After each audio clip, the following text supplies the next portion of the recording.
Hello, everybody, and welcome to episode 12 of the Grid Slot Gavra Racing podcast. You're joined by Tucson028, myself, Me, Tiger Assassin. And me, ex-Natty. and apologies about not having an episode last week. We forgot. But moving straight on with what happened in Gavra Racing this week. I think it's only one race this week from GT Sport, so ex-Natty's going to take you through that.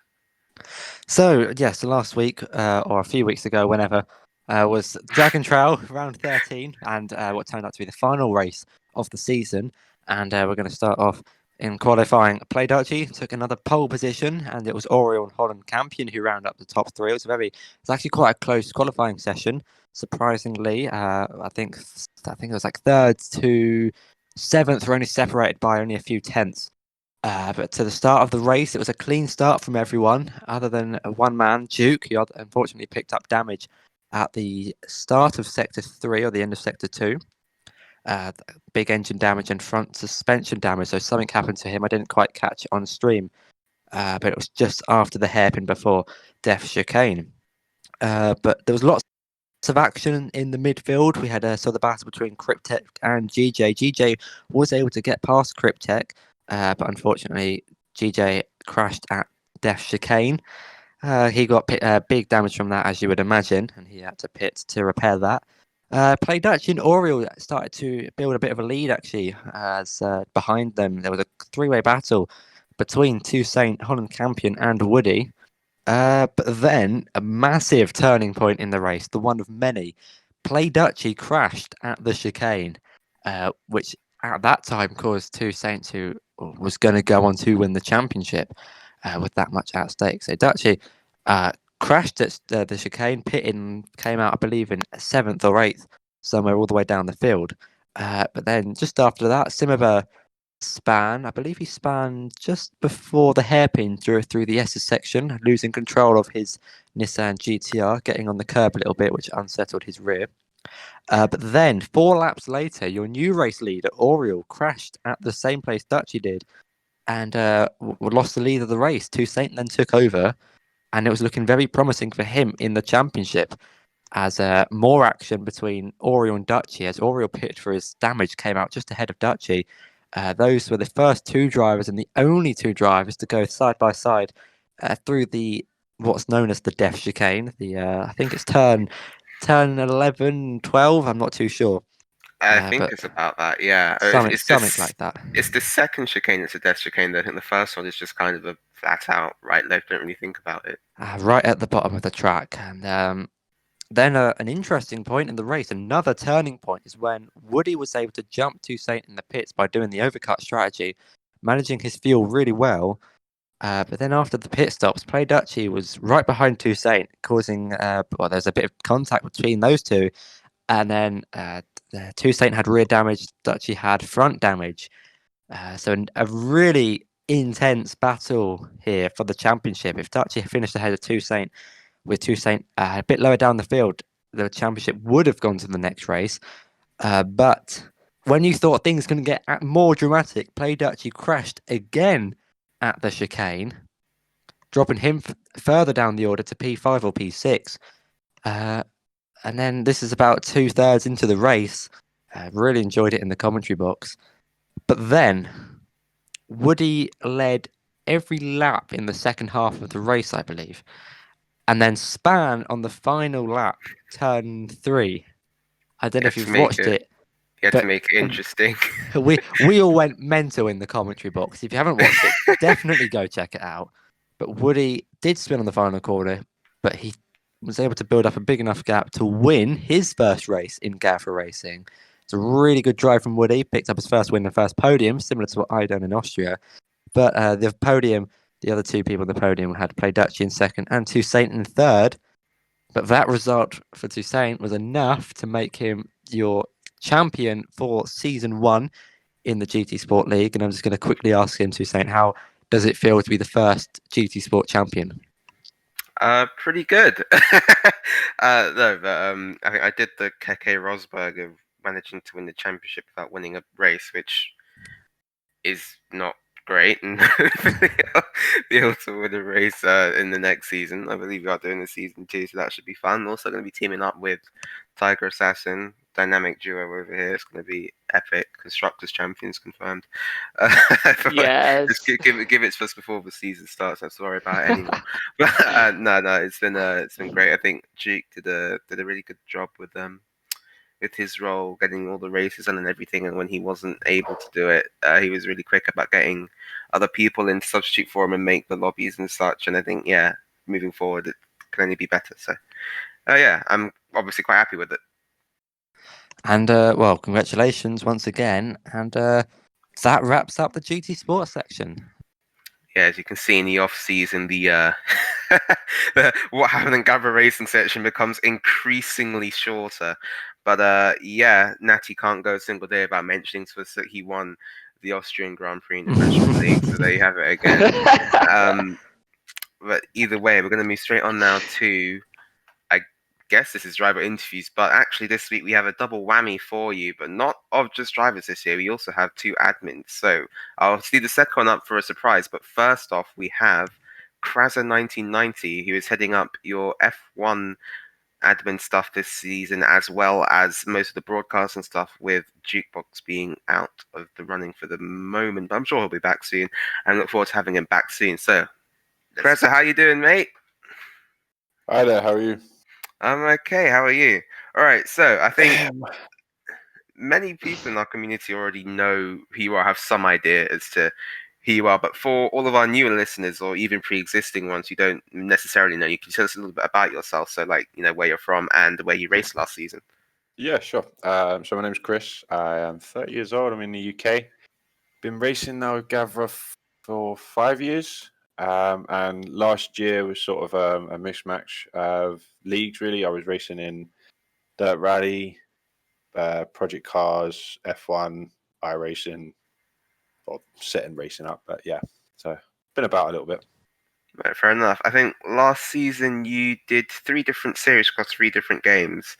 The only driver to do so, apart from Natty, who did 3 different leagues and 3 different F1 leagues because he needs to win. Because he has to win. He'd move down to the academy if he could, but you wouldn't let him. No, unfortunately not allowed. Come back step. We can only go up. And so across Project Cars 2, Dirt Rally 2, and F1 2019 were the 3 games. You're the only driver to do so. Which one of these series did you enjoy the most, and why? Really, I suppose the Dirt Rally. Project Cars was a shame. I had hoping to have a good season, but with internet issues, I was affecting a lot of the other drivers, so I ended up backing out of that championship altogether. F1 I've been involved with from the beginning in Gavra, so it was fun to it's just nice to drive the F1 cars with the guys anyway. But the Dirt Rally was new for us at Gavra. It's just a fun thing to do, really. I mean, who doesn't like going sideways with the possibility of absolute death as well? Is always something that keeps you on your toes. So, yeah, Dirt Rally was definitely one of my favourite leagues to race in so far. And I think we encountered a lot of death when I tried the Dirt Rally 2.0 game. I was going to set up for the championship, but I was like, I was like 4 minutes off everyone else's times, so I just don't do rallying. But yeah, I'm not even close to the main guys, but it's just you walk away sweating definitely afterwards, even after a small session at Dirt Rally. But it's just fun, and at the end of the day, that's why we do this, and it's just for fun. So I don't get annoyed if I crash because it's part of rallying. All right, cool. And as a part of our special double-header episode we have today with these 2 admins, you are also a admin, obviously, within Gavra Racing, and indeed are heading up the F1 and commentary side of things for the next coming season. What plans do you have for this coming season and upcoming seasons afterwards? I think I've said seasons too many times now, but You're well seasoned. The F1 definitely is taking off. In the last sort of few months, really, the F1 league has really just sort of blown up. I'm sure a lot of it is to do with COVID. We're having more people who've just got more time on their hands, so they're joining. But at the same time, there's that risk of these drivers staying on afterwards, which is obviously great for the league. but we just needed to get some things in place to make sure that everyone was having a good time racing. We had clean drivers on the track, which is obviously most important. So really just setting up everything for the F1 League for this season, next season, and hopefully for the many seasons to come. All right, cool. And these evaluation races that we're going to have this coming week, will they be serving as a kind of advisory body, or will they be concrete? This is how fast you were. This is where you're going. So essentially, I'll explain it a little bit. As the idea was, new drivers have to be evaluated. We didn't want the idea where we had new drivers coming in from last season. Not to say that they were terrible drivers, but they caused incidents sort of week in, week out. So we're trying to weed out those people as well as the people who aren't technically committed. Obviously, we put in a lot of effort, sorting and organising these races, as well as the drivers. And to have half the grid not turn up is just not something that we're comfortable with. So organising the evaluation races, which was what was before, then that leads us into the prelim races, which is what's happening next week. Yes, next week. So the idea in that is that we get the drivers who are at a certain ability, and the quick drivers are with the quick drivers, and the slower drivers are with the slower drivers. So there's a bit more of a competition going on. So it's a case of, I mean, I myself am not one of the fastest. I can tell you that. I've been in the fastest league from day one. So it's quite annoying when you're on your own at the back for the entire season. So the idea was obviously to get everybody closer together, have it much more entertaining for the streams, have it more entertaining for the drivers, and generally just to improve the quality of racing throughout. So these evaluation races will be much more concrete than advisory. Yes. Well, what we'll do is we'll get the two races. We've organised a point system out for every driver, not just the top 10. It's just every driver. And then from that, after the two races, we can assign each driver into which league they go into. It's another reason why we've turned off collisions, because it's a case of if one driver goes off, that's that driver's fault. It's not a case of one driver's taken another driver out and has affected that other driver. All right, cool. And I think in this coming season, I think there's been questions of whether the Super League, which is the highest league of competitiveness in F1 in Gavra racing last season, or the fastest people were meant to be in that league, but will that be run without assists this season, if not this season, in the near future, just to kind of emphasize that it is meant to be, kind of beyond the pale, I guess? Yes, that was the original idea. We've had the same structure since the F1 side has started. So we've always had Super League as the top-notch tier. And like I said, I've been in that category from the beginning, so it's clearly not top-notch anymore. So the idea is with moving forward, this season we'll keep Super League as the top tier. Moving on to possibly next season, we are opening a no assists league. So any driver that wants to drive with no assists, they will have that opportunity to go straight into that league. And it won't matter so much about your pace. Just if you drive with no assists, that's where you go. All right, fair enough. I think just to come back to something you said before about you found it a bit frustrating being at the back of or towards the midfield to back of the grid in the Super League this season. Do you not think there's a possibility of that repeating itself with a lot of drivers this season becoming increasingly frustrated? And just thinking if, say, someone were to place in the bottom half of the Super League and kind of stay there for the entirety of the season, could you not see them getting a bit frustrated and maybe just leaving altogether potentially? I mean, absolutely. There's always that risk. At the end of the day, we can only do so much. Human error steps into it all the time. We have over 500 people a minute in the Discord for F1. We can't make everybody happy, of course. We're trying to make the easiest and simplest solution for the widest variety of people. Like I said, these prelim races will give us a very good idea on what everybody's pace is like. So you will have drivers that are not quite as fast as the top guys in their category, but they're still very competitive with the drivers around them. So you might have a race where you have battles all the way down the grid from first to second to 19th and 20th. And that's what we want. And I think if that's happening, and drivers aren't just sort of going around on their own, looking at all the nice little details in the game, then it might encourage people to stick around because they're having battles, whether it's for first or whether it's for last. Finally, what personal goals do you have yourself in your respective league, sorry, whether that be in Super League, iRacing, Dirt Rally 2, or even Project Cars? I suppose when I first started sim racing, my whole idea was I want to win. I will take nothing else. Since joining Gavra, I've been humbled. There are some ridiculously quick guys. I'm no longer at the point where I think I can win every time. As long as I keep the car on the track, which is my ultimate goal, I don't go out there to win. If I have a race, I will try to be as clean as possible and just be as consistent as possible. I'm always improving. Since I've started, every race has been a learning curve. Obviously, playing the different games as well is quite an adjustment to make every week, but it's why I do it. It's just fun, and obviously putting more emphasis into winning would be great. But I haven't got that ability. That's not me. So I'm quite happy where I am.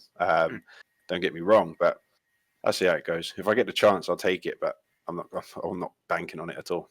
Right, fair enough. I think you're being a little bit harsh on yourself. You do have like a lot of pace, definitely in the Super League last season. You had a very decent pace. I think you subbed for Napula, who had to pull out of last season. But that's. I mean, I suppose I sit with a never settle. I mean, you can always improve. Do you know what I mean? So it's just what the way I am. But in general, I'm not going to kid myself and think I'm one of the fastest because there are ridiculously fast guys here. I mean, there's Atim Green, who could be 2-3 seconds a lap faster than me, and he's on a controller. I mean, that breaks your soul. Do you know what I mean? You spend £300 on the steering wheel, and the guy with the controller's faster than you. But there you go. It is what it is. Well, I mean, to compound the misery a bit, he's getting a wheel, so he's ordered one. I know It's the gonna alien. happen, Crazah. But there's a few. I think we all know. I mean, there's a few aliens in this league. There are some absolute crazy guys. I mean, Javier Rands last season in the McGann Trophy was just astonishing. He went 6 for 6, didn't I he? came through the academy with that guy, and just unreal pace. So yeah, it is what it is. I'm happy where I am. So. All right, cool. Well, that's going to bring to an end this interview. Crazah, pleasure to have you on, mate. I hope to have you on again sometime soon. And best of luck for the future. Thanks, guys. Take it easy. All right, see ya. All right, so that was Crazah, and now, drum roll, please. It's the surprise we've been waiting for. Natty to actually start drumming the table. I was waiting for him. All right, but anyway, the surprise is we're going to have SigIceman787B, one of only 2 people to hold, or 3 people even, to hold a chief admin role, senior admin role in the Discord server, which he also manages, as well as keeping us all up to date with all of the standings in the various leagues and whatnot. But anyway, that's enough introductions now. Sig, how you doing, mate? Hello, the guys. I'm doing well. What about you? Yeah, we're good. We're all good. Nice to talk to you here. So, as I just said, no need for introductions here. But I think you're the first person to actually welcome me into the community when I joined the Discord server. But could you just tell our listeners how long you've been involved with Gavra, and are you surprised by how much it's grown recently? Oh boy, you're making me pull memories from when I was a little boy. No, all jokes aside, I think I joined in early 2016, back in Project Cars 1. And at the time, I think I did the Formula Golf Championship, which was a whole, it was so much fun. So, and the community obviously was really nice to begin with. So, I was like, all right, you know what? I'll stay. This seems fun, and sure enough, it was. Here I am, 4 years later. Yeah. It's been a while. Yeah. I mean, that's quite the career, I guess, going from Formula Golf to senior. Yeah. I mean, that's quite the arc there in your career. But correct me if I'm wrong, but I don't think you participated in the championship last season. Are you looking to change that this year? That is somewhat correct. You see, I was supposed to participate in the Ferrari Championship, the 333 SP. Oh yeah, the Um, tongue twister championship, as we call it here. yes, I do not blame you at all. I picked that name exactly to make people, trip on themselves. No, for sure. Anyway, I was supposed to participate in that, but during the preseason, unfortunately, I know there's some massive internet problems which were essentially gonna not allow me to participate as I wanted, which was a shame. So instead of like disconnecting every race, I prefer to say, okay, you know what? Let's pull in somebody that can actually finish races. Which worked quite well because I think Red did very well. Besides that, I, I was just so focused on iRacing and planning a few things which I'm sure we'll talk about later, but I was just so immersed in it that I couldn't do two things at the same time. It was a bit of a shame because it eventually turned out to be a great and super close championship. So it's a bit of a shame that I didn't get to be a part of it, but hey ho, can't have everything. All right, fair enough. So, as you just said, and we'll talk about it now, that new venture into iRacing, obviously, iRacing does have the capabilities to host, servers with a massive amount of people. The Right. amount of power and like stuff I have in that game is quite incredible. But could we see another Gavra Racing 24-hour event live streamed, or an iRacing 24-hour event with a Gavra Racing car entered? Well, you see, iRacing allows for a huge amount of flexibility with what we can do. We can do road events, oval events. We can do endurance events, endurance championship, whatever you want. You can like if you can think of it, you can probably do that. So we've been thinking of a few ideas. Obviously, a few years ago, we've had on Project Cars 2 the 24 Hours of Le Mans, organized by a few members of the community. That was a big hit. It was great to have that, but obviously on iRacing would have like 40 to 60 cars on track with 4 people for each car at least. So it would be an event of a massive scale. And so I definitely have been thinking of a few things, which I do not want to disclose fully uh, just yet, obviously. But 24-hour events is on the cards. But even like shorter events, like 6 hours, 3 hours with driver changes, oval races like the Indy 500. I've definitely been thinking about that, and how fun it would be to have those events for the community. I think that what you're just talking about, the 40 cars of full drives, that'd be somewhat 160 drivers, which would be quite Yeah. quite the feat. That'd be quite the feat for us. But yeah, I Well, you mean, if see, you, the good thing about that is that iRacing charges for their servers based on the duration of the event, not the amount of people that join. mm, So that would be like if 100 people joined, or if 25 people joined, the cost would remain the same. So it would be very nice, to yeah, have that regardless of the cost. Obviously, when we say, hey, let's do that event, we're like cost of the servers and stuff is obviously something we think about, but that's not our primary concern. Obviously, we just want people to have a blast driving and race against each other. all right, cool. And moving on to the next question. All three of us were involved in the GT Sport. Talking about me, myself, Natty, and Tiger. We're involved in GT Sport this season. We're all greatly looking forward to getting back on track for season 2. I think me and Tiger definitely have some things planned. I think Topster and Dutch are also teaming up. So there's a couple new drivers who might be joining. Right. But we're looking forward to getting back on track greatly. Have you been in conversation with GTS admin at all? And can you tell us when the beginning of season 2 will be? Well, I can tell you that the beginning of the season will probably be around, September. As with the other series, we're targeting for most series So we're talking about F1, Project Cars 2, iRacing, Formula One. All of those are starting around September. So maybe a game will start a few weeks earlier or later, but that's sort of the window we've been eyeing. Uh, I think the formats worked quite well for the first season, and so obviously we're looking to build upon a solid foundation. Obviously, last season being the first season and a new game, we're sort of looking to find our feet and try to find something the community likes. Mm. And then we can build on it. Obviously, for season 2, obviously expanding the grid size would be very, very nice. I think everyone would benefit from having more cars on the grid. It's just a lot more fun, right? So Mm. that's definitely something we've been thinking about. In terms of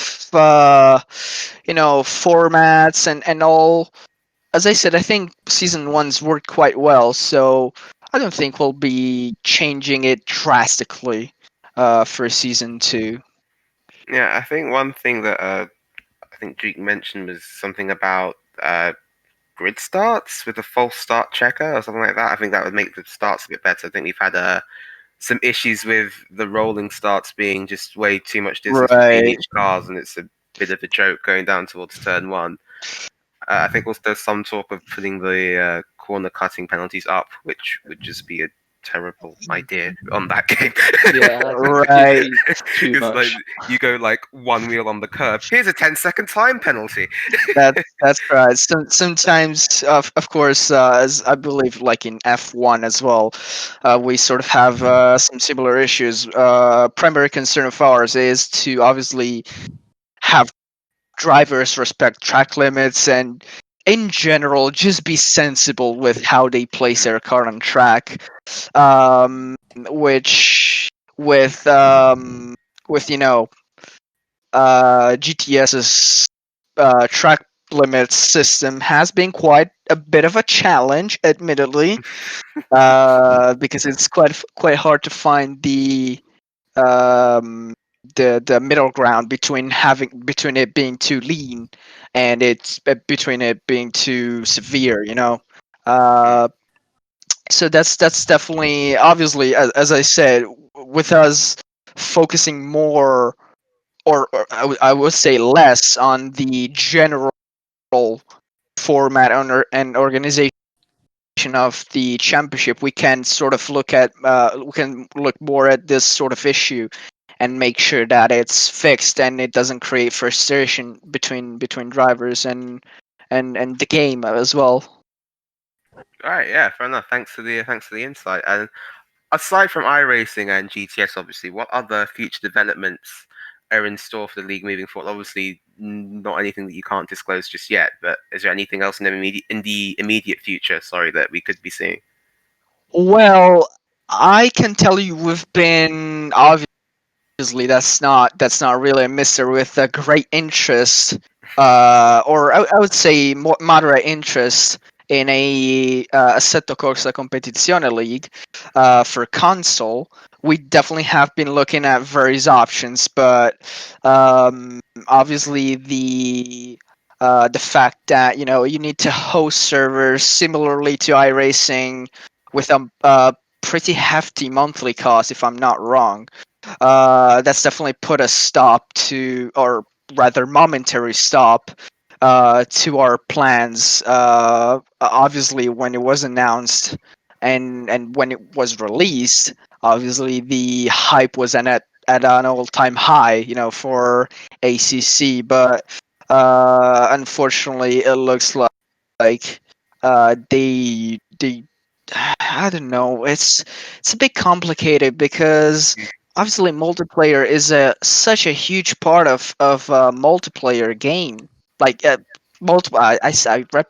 Okay, I said that wrong. But lobby systems is a huge part in such a multiplayer driven game like ACC. Obviously, if people are not able to make lobbies and servers as freely as they would like to. That's a huge blow, obviously, for the community, and a part of the community like ours that organizes races and is very much community driven. Because obviously we'd be like, we're definitely willing to give the community what they want, but obviously a few things can slow us down, like this is. So I don't know. It's something we'll definitely have to consider and ponder a bit more carefully going forward. But yeah, as I said, that's pretty much it. I've just been really focused with iRacing, so I'm sure Chris told you a great deal about what we want to do with Formula One already, so Yeah. he's got that covered. They've been doing like we've got a great team of people taking care of that. So obviously we've been able, or rather we've been a little more free to think about other aspects of the league, which is just fantastic. All right, cool. Also, will there be more Project Cars 2 series coming this season? Or with the Ah, new, I think there's a Project Cars 3 coming out, but I don't think we're going to be moving on to that, are we? there is a Project Cars 3 on the way. However, uh,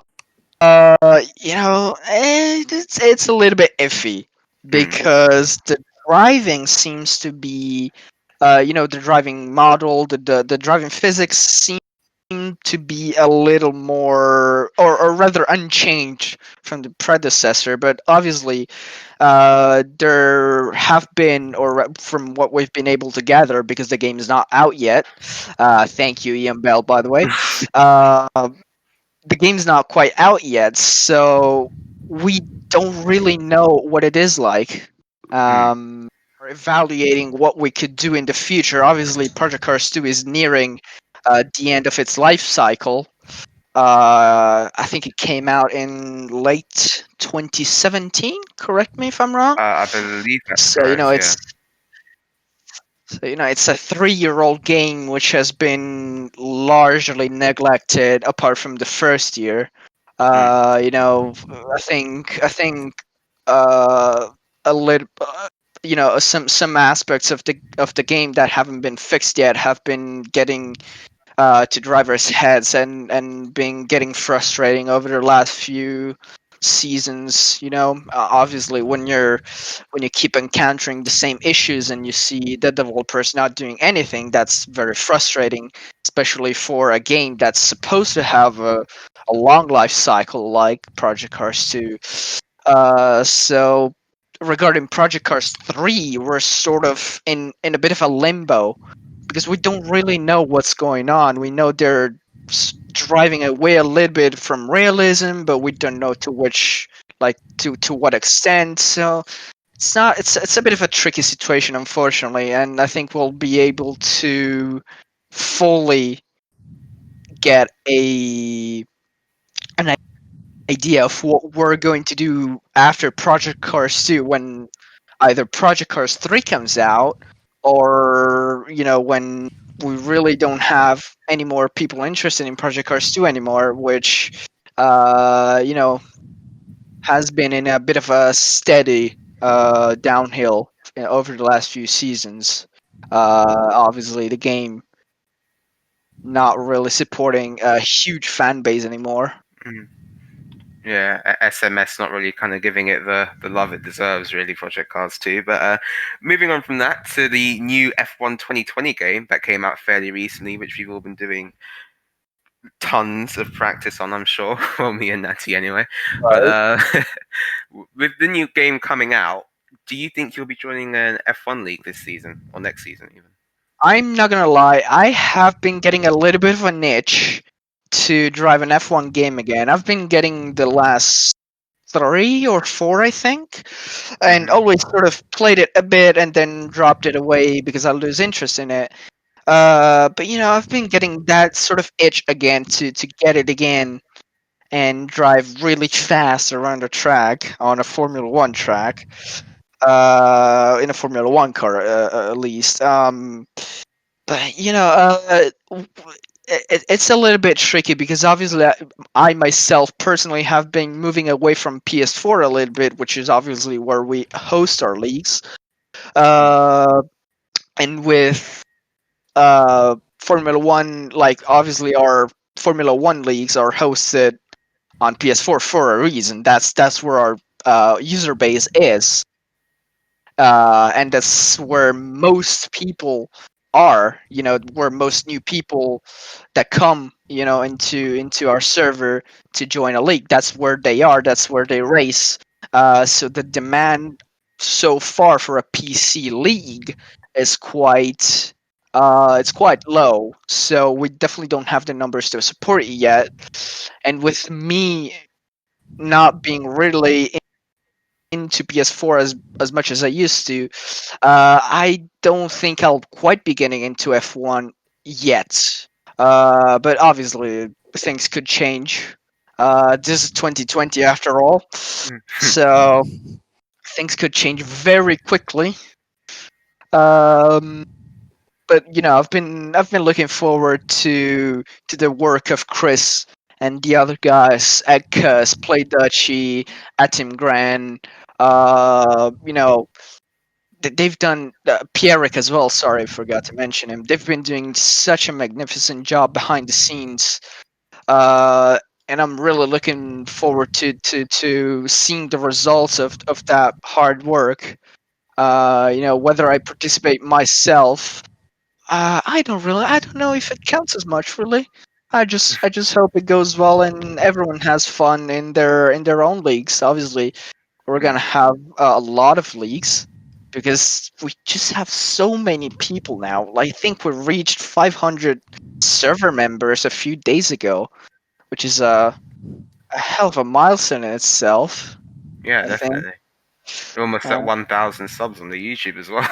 Of course, yeah. So like we've definitely been growing over the last few months. We've just had a boom of new members, new subscribers on YouTube, new viewers on Twitch.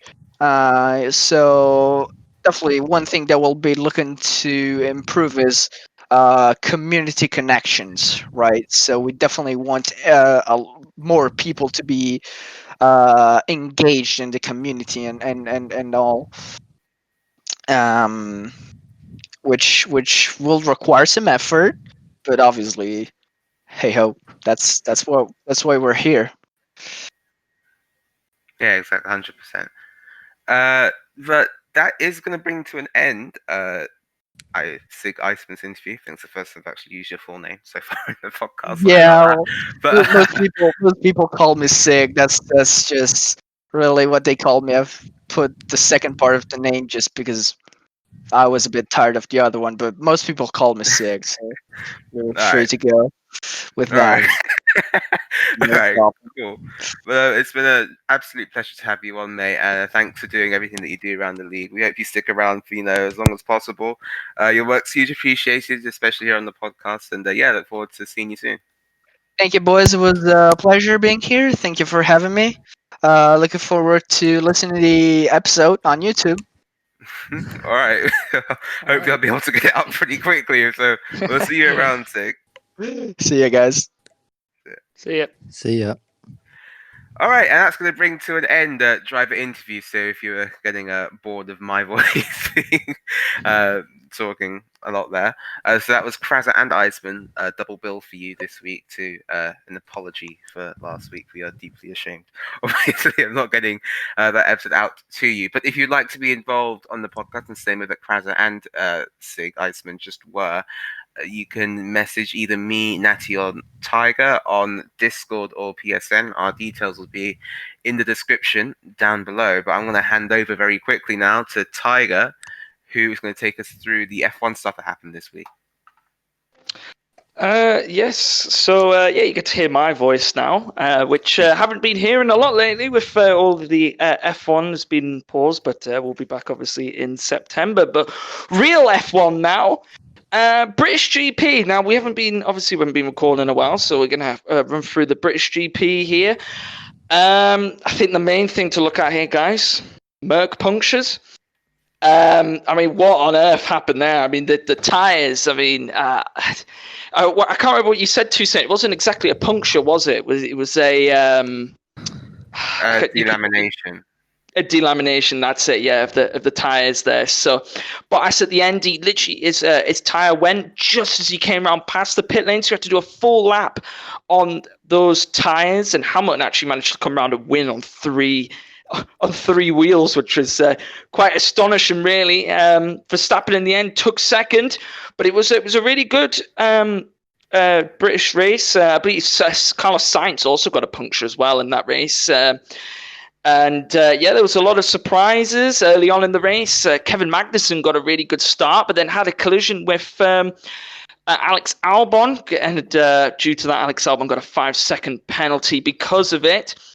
Now you'd be happy to hear Charles Leclerc finished third. Then just quickly on that, Natty, he seems to be almost outperforming that car, would you say, in terms of Leclerc this season? He's been pretty good in that Ferrari. Oh, yeah, definitely. The Ferrari has shown in qualifying, I think, out of the previous 5-6 races, only one car's made Q3. So you can definitely see the lack of pace over one lap. But I can't remember if it was the Styrian or the Austrian Grand Prix. We saw Leclerc get back onto the podium. A little bit due to luck with Hamilton's penalties, Perez's penalties, and Albon crashing. But he's definitely outperforming that Ferrari. And it's great to see one Ferrari up there at least. Definitely, and just quickly too, Saint. With the terms of Albon's penalty, but there's obviously been a lot of other stuff. We've been noticing that a lot more penalties have been given out. There's been a lot more warnings towards drivers. I believe that they've sort of tightened up the terms of track limits, and they're really getting down on these drivers now in terms of what they're doing. Do you think it's a good thing for the sport, or do you think maybe they're maybe taking it a little bit too far there in terms of the amount of penalties and warnings that are getting given? I think the track limits thing has been divisive in F1 for a while. I think just getting it stricter and tightened up is, I think, good for everyone. Just defining to the drivers, where they can go off track and where they can't. But they should really not be off track anywhere because they're F1 drivers.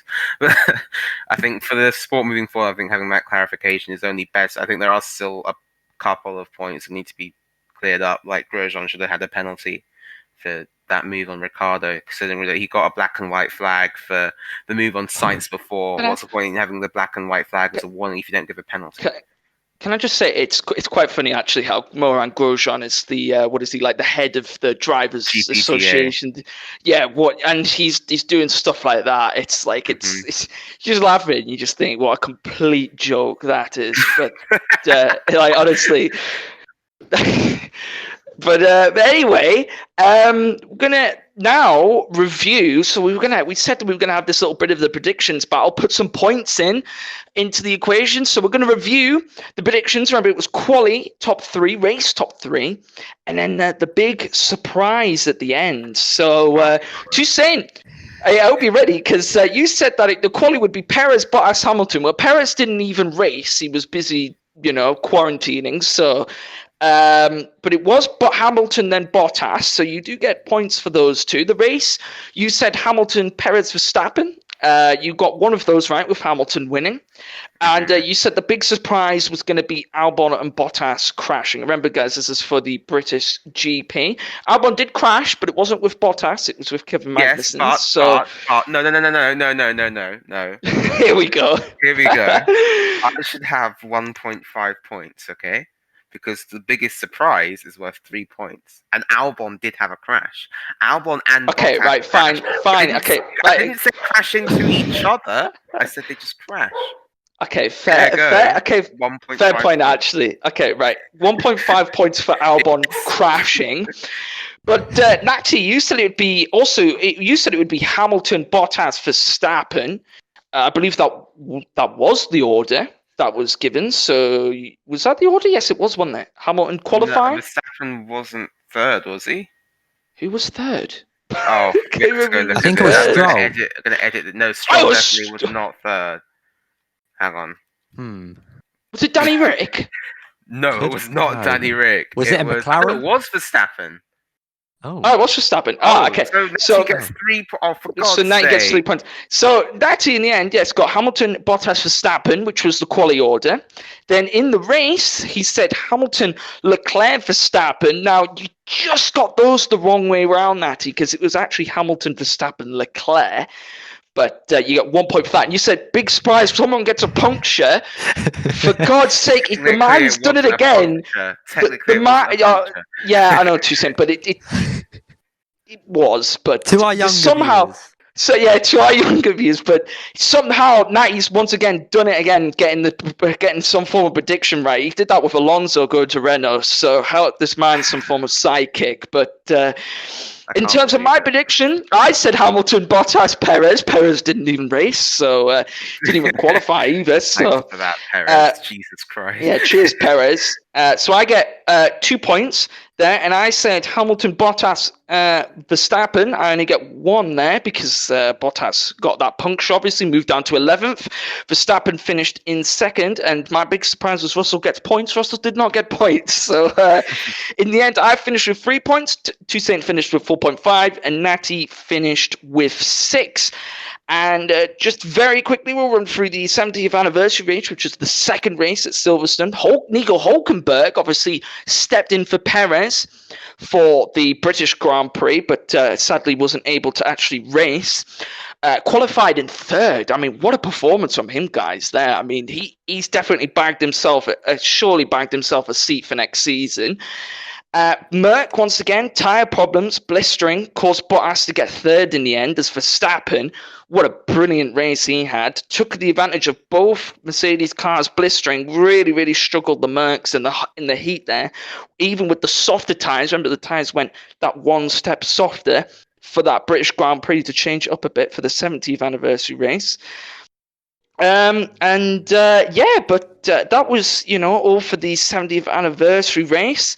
And we'll just quickly hear predictions for Spa, guys. We'll start with Toussaint again. Quali top 3, race top 3, and the big surprise.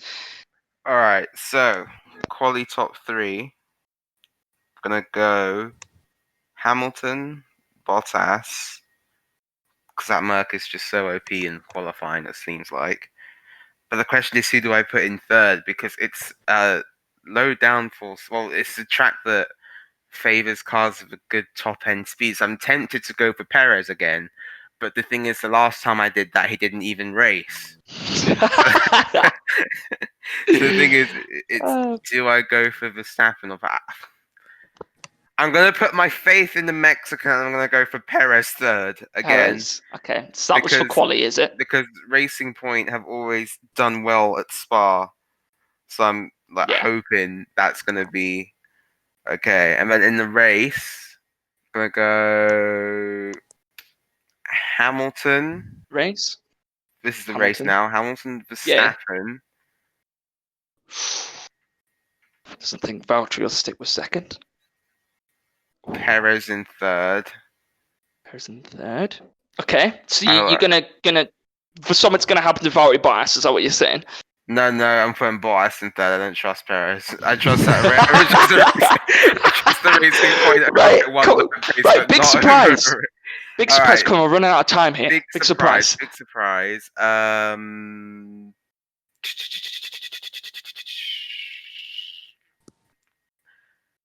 should have thought this before we started recording. Yeah, I know. Giovinazzi gets points. Ooh, Alfa Romeo with the points. Right, Natty, quali top 3.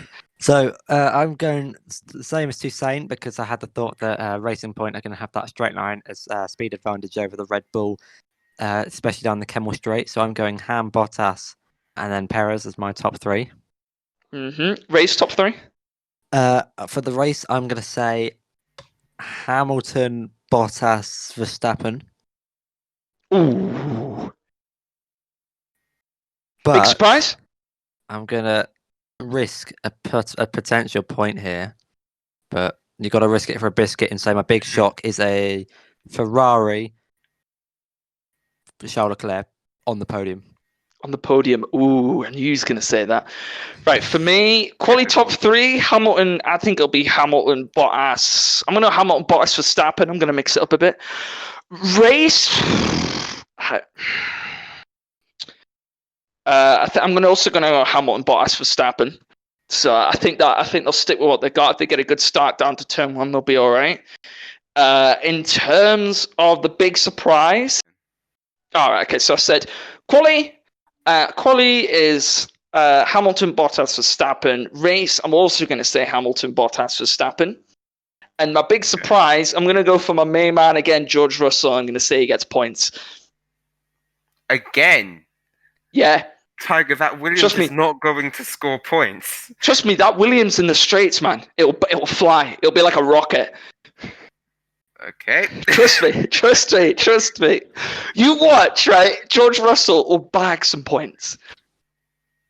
I mean, I wouldn't say I'd be disappointed if it happened, but I would be surprised. I guess that's the point of the big surprise. But anyway, thank you very much, Tiger.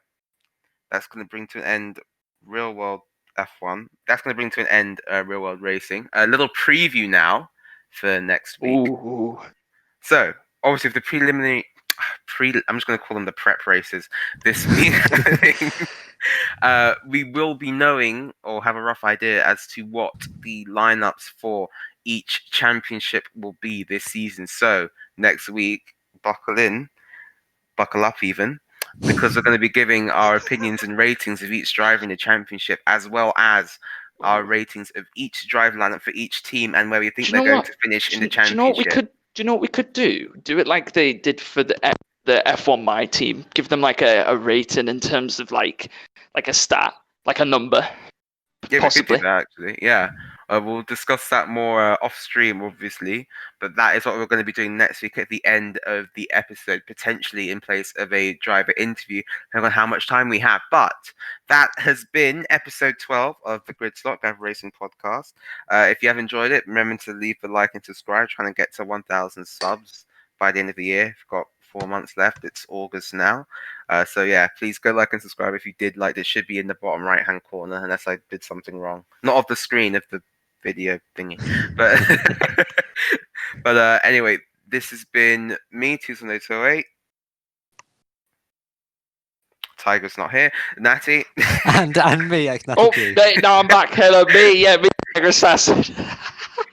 Professionalism 100. But anyway, if you would like to be involved in the podcast form of a driver interview, let us know down below in the comments. If you have any suggestions on how we can improve, leave them in the comments down below. And yeah, we'll see you all next week.